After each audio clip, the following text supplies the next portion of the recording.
Господи Исусе Христе, Сине Божий, помилуй меня грешного. У імето на Отця і Сина і Святого Духа. Амінь. Возлюбені Христа Бога, браті і сестри, Бог се яви. Вистина зяви. Бог се яви. Вистина зяви. Бог се яви. Вистина зяви. Буде днешното евангелско читиво избрано за читanje во првата седмица од после Богојавление. Станува збор за крстениот во Јордан.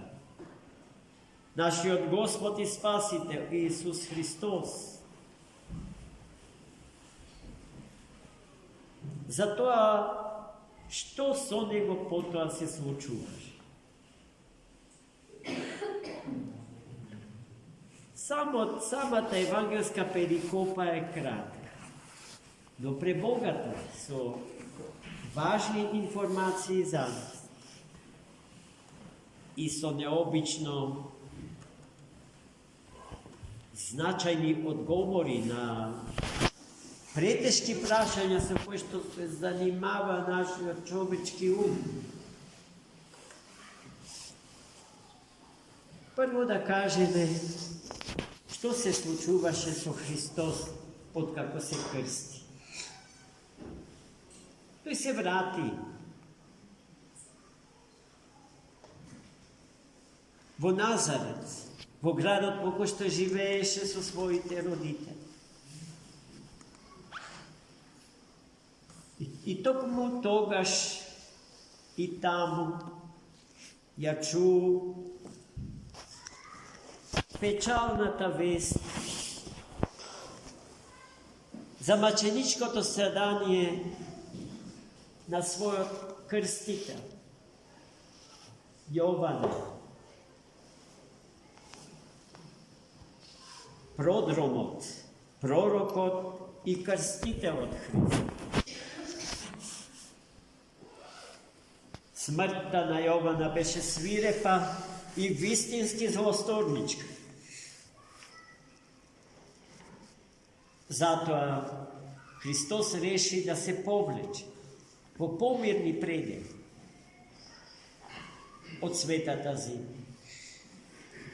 Затоа го одбра неговиот сакан град, така се нарекува Капернаум во евангелските текстови, секојаш кога се зборува за Христовите доаѓања во него. А Капернаум е главен град на две области. Завулоновата и Нефталимовата. И двете области, како и градот, се наоѓаат од анде страна на Јордан. А за тие земји, кои се и какви биле, најдобро зборува светиот пророк Исаи. Ги нарекува земји во кои што луѓето живеат во темнина, во незнаење и во сенката на смрт. Тоа се поими што ги користи свети пророк Исаија. За земјата Нефталимова и за земјата Завулонова. И најпосле заклучува дека тие два региони и припаѓаат на Галилеја, но таа Галилеја од анде страна на Јордан е безбожничка, паганска Галилеја. Сега знаеме зошто луѓето во таа земја живеат во темнина, во сенка смртна и во незнаење.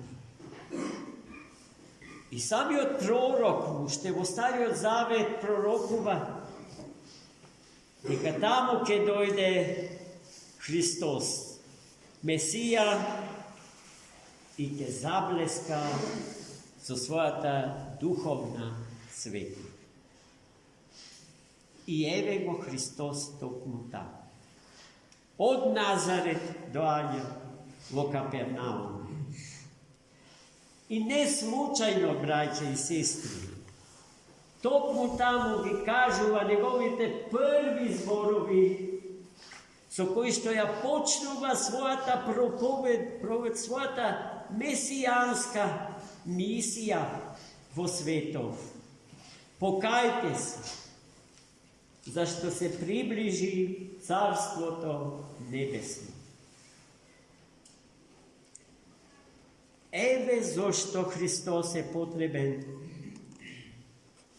да дојде и да се насели во земјите каде што се насобрала темнината демонска, незнаењето и животот под чадорот на смртта.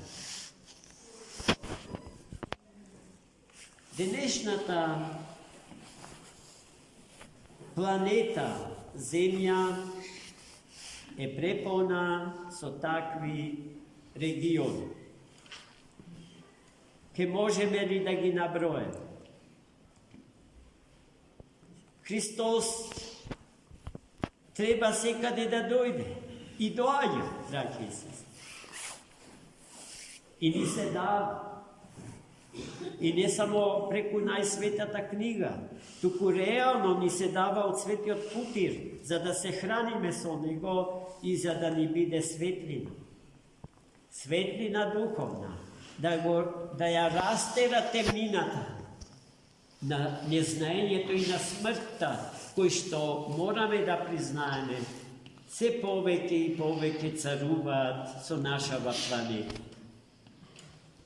Истите тие квалификации можеме да ги употребиме и за нашава земја, која што е, слава на Бога, во фаза на духовно будење, покрај сите неволи, покрај сите притисоци и закани, со кои што настапуваат само наречените господари на животот и на светот.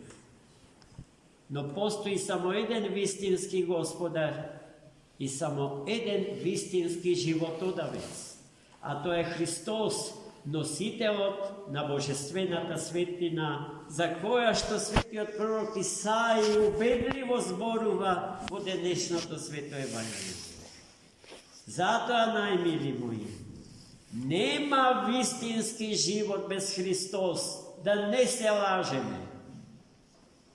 Животот без Христа, животот во темнина со полн стомак, може би со леп, а најчесто и празен, зашто ветувањата што овој свет ни ги дава се лажни, браќа и сестри. Да го прегрнеме Христа Господа, да му се поклониме, да го прославиме со целиот наш живот и неговата светлина да ја растера нашата темнина, така што ќе го повикаме да стане жител на нашиве срца. Амин. Бог се јави. Вистина се јави.